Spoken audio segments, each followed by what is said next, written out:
Hello, you're watching News Mongolian MNB World. I'm your host, Ulaanbaatar. Our top stories. Business panel discussion held between the Indian Embassy and the Mongolian National Chamber of Commerce and Industry. Developing greenhouse cultivation and market gardening in remote areas. Ulaanbaatar officials remind construction companies to follow safety standards. For other news, stay tuned.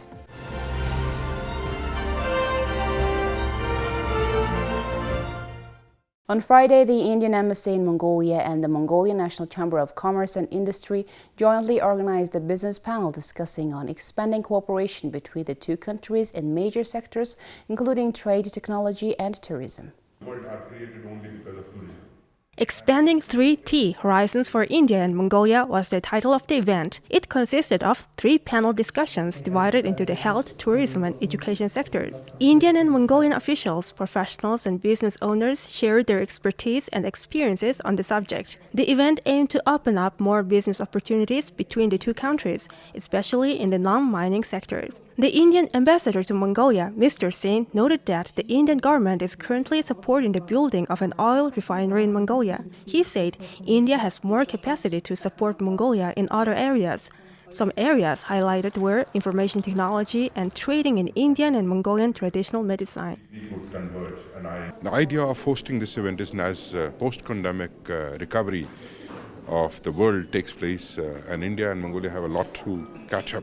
And there is great commonality, there is great convergence of capacities, and India stands ready to partner with Mongolia, not only for the industrial recovery, but also to support its 2030 vision of making Mongolia not only a digital nation, but almost taking their economy to the 30 billion economy, as Prime Minister Oyunerd said. This seminar is focusing on 3 aspects, and these are the 3 aspects which have taken India to where it is. India is now world's 3rd largest economy in terms of absolute, in terms of purchase parity, and 5th largest in terms of purchase parity. Now, the whole of this push is in sync with the vision of Mongolian government, and our idea is to showcase here the capabilities where India could ready to support. Mr. Sin also emphasized that a new possibility in the creative industry is under review. In May, Bollywood producers and singers are coming to Mongolia to see if two countries can cooperate together. The president of the Mongolian National Chamber of Commerce and Industry, Amartushin, said it is good to know there are plenty of opportunities to expand business ties between the two countries. He added the current trade volume could have the potential to be increased by 5 to 10 times. For instance, India is a country leading in handcraft, textile, leather, wool, and cashmere production, and the raw material can be exported from Mongolia. Except the soft loans for the oil refinery, trade volume between India and Mongolia isn't that much. Currently, India is having prolific growth in many sectors such as technology, textile, tourism, and education. The Mongolian economy can be expanded through collaborations in those sectors. During the event, an announcement was made about a direct flight between Mongolia and India to be launched in the summer by Hunnu Air. The best outcome of the panel discussion was to know that India and Mongolia have many more opportunities to collaborate in almost all sectors, not being limited to just mining. Mongolia consumes around 24,000 tons of fresh greens and greenhouse vegetables annually. Around 17,000 tons, or about 75% of those, are imported, and Mongolia only covers 25% of the total domestic demand by locally grown vegetables. In order to increase the supply of fresh greens, greenhouse farming and market gardening should be developed not only in Ulaanbaatar but also in remote provincial areas, according to agricultural industry experts. We would like to highlight Umra province's practice. Since 2017, the province has been developing an agro-park. With funding of 1.8 billion Mongolian tugruks, greenhouses were set up on 50 hectares. In 2021, the province harvested 3 tons of greenhouse vegetables. For example, 500 households in the province are engaged in market gardening and greenhouse cultivation. Market gardeners know that the only financial challenge they face is the energy consumption and electricity costs. Around 6 million Mongolian tugruks were spent on heating greenhouses covering 2 hectares during last winter. хүлэмжний аж ахуйд Currently, we are developing growing vegetables in greenhouse. The Gobi region is quite convenient for growing greens and sprouts. Of course, there are some challenges like water irrigation issue and the lack of government support. дэмжлэг байвал зүгээр байна. Recently, the government of Mongolia decided to provide subsidies to vegetable farmers, notably 100,000 Mongolian tugruks per 1 ton of domestically grown greens. This decision was made due to recent events related to the COVID-19 pandemic. Mongolia should be able to fully cover its domestic demand for food and agricultural products, and the government of Mongolia is taking measures by providing soft loans for agricultural development and vegetable farming. The Mongolian agricultural sector is quite dependent on weather conditions. Therefore, as the next step, there is a need to promote winter greenhouse usage according to experts.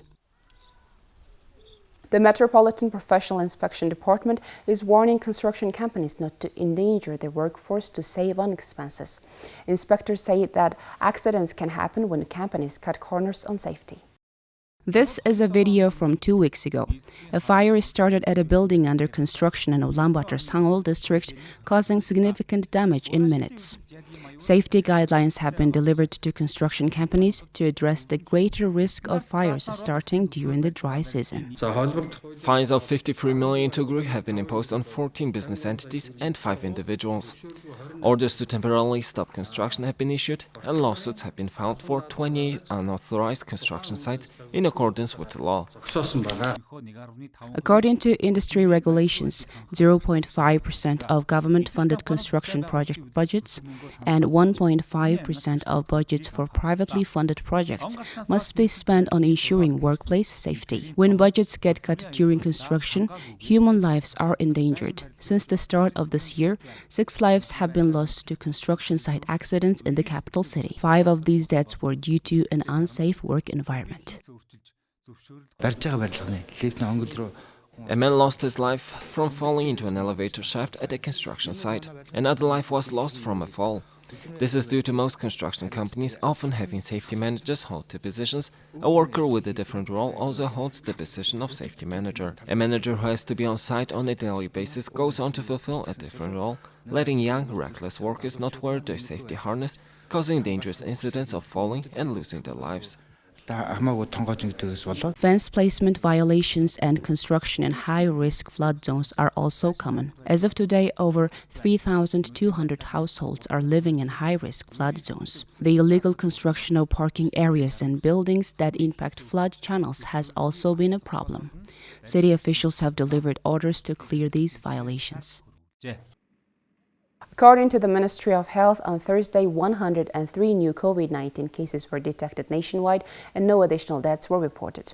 Now let's take a look at other Mongolian current affairs.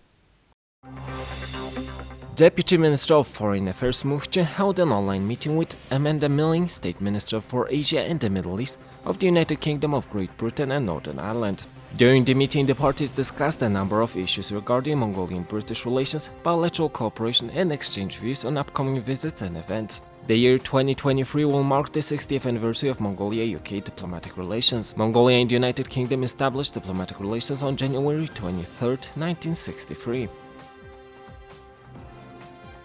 The US Embassy Regional Security Officer Tim Reid participated in the inaugural meeting of the Mongolian Anti-Corruption Working Group and kicked off the Mongolian Institutional Integrity and Transparency Project funded by the US Department of State, Bureau of International Narcotics and Law Enforcement Affairs. The US Embassy is working closely with the State General Prosecutor's Office, an independent authority against corruption of Mongolia, on reducing corruption, promoting transparency in Mongolia, and protect its citizens.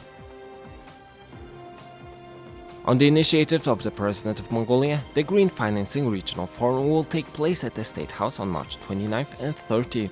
At the forum to be organized ahead of the Mongolia Economic Forum 2022, the National Roadmap for Sustainable Financing will be approved alongside holding discussions on matters concerning the environment and green financing. Certificates are also planned to be presented to financial institutions and several large domestic companies that have made the decision to support the 1 billion trees national movement. At the forum, the President of Mongolia, Khursunkhna, will give his remarks, and Prime Minister Oyurtun Lobsang-Namsra will present a keynote speech on international trends for green financing and Mongolia's role and participation. Alongside members of the State Great Total and the cabinet, as well as other corresponding officials, representatives of some embassies and diplomatic representatives' offices in Mongolia, international organizations and investors will be attending the forum. Now let's check on the currency exchange rates provided by Mongol Bank.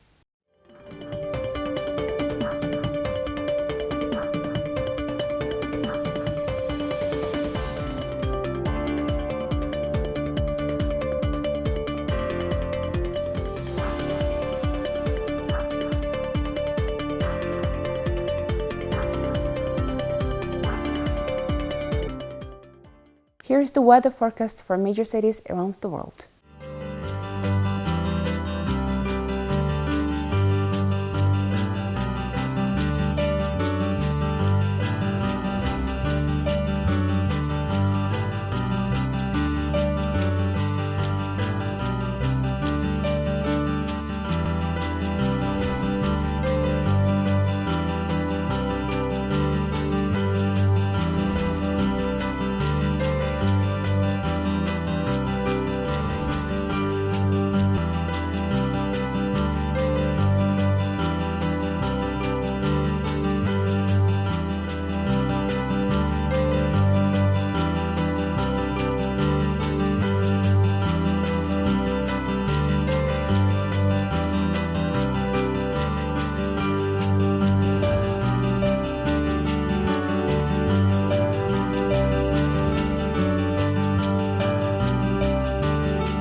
Well, that's it for now. Thank you for staying with us on News Mongolia.